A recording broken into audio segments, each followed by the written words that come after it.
Hi everyone, tonight we're going to be cooking some crunchy tacos with some ground beef. I'm going to be making the sauce from scratch so we don't have to use those little taco seasoning little packets. Not that there is anything wrong with that, but you want some other ingredients that can make the sauce really good for your meat.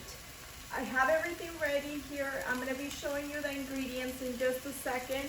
I already started browning my meat, and I will show you in just a few seconds here what are we doing, okay?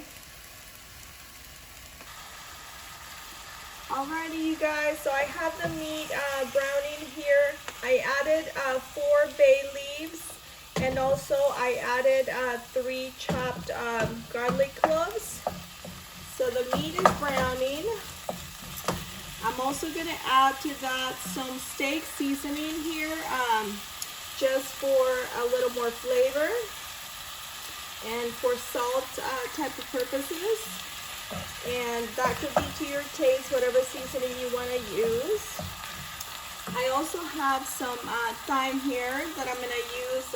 I have 1/4 of a little tablespoon. And that's going to give your meat a really good flavor.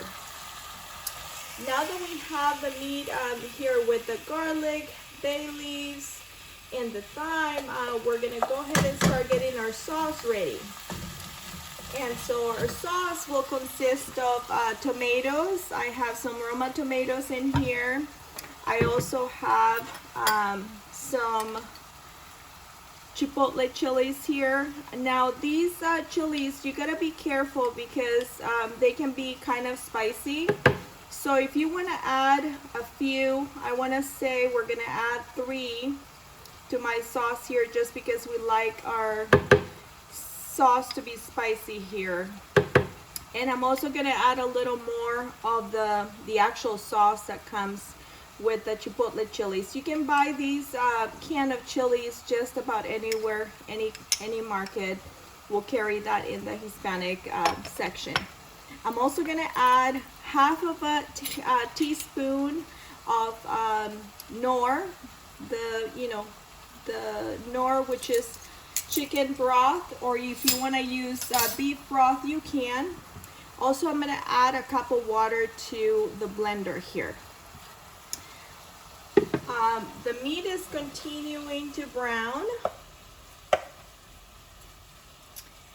And now that it's almost all brown, I'm going to add to this a cup of red wine.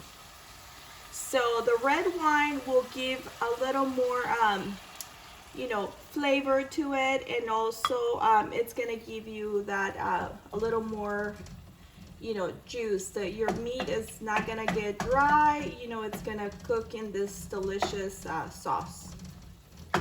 So once you cook off the wine or the alcohol here, then you're gonna have your sauce ready here. So I'm gonna add, just like I said, a cup of water to the blender. And this will be ready to be blended, so I'll see you in a little bit. Alrighty, you guys, so I have now the meat that's cooking with the wine. It's been 5 minutes, so I'm ready to actually add the sauce to the meat. Again, we have some tomatoes in here, a little bit of knorr, a cup of water, and 3 chipotle chilies with some sauce. So now we're gonna drop this mix to the meat, and our meat is going to be delicious. It's going to have a little bit of a smokiness from the chipotle chilies, and also it's going to be nice and spicy. You can again make it not spicy and just add the sauce from the chilies here. And while we're cooking the meat here, I'm gonna put my crunchy tacos in the oven for about 10 minutes on 200.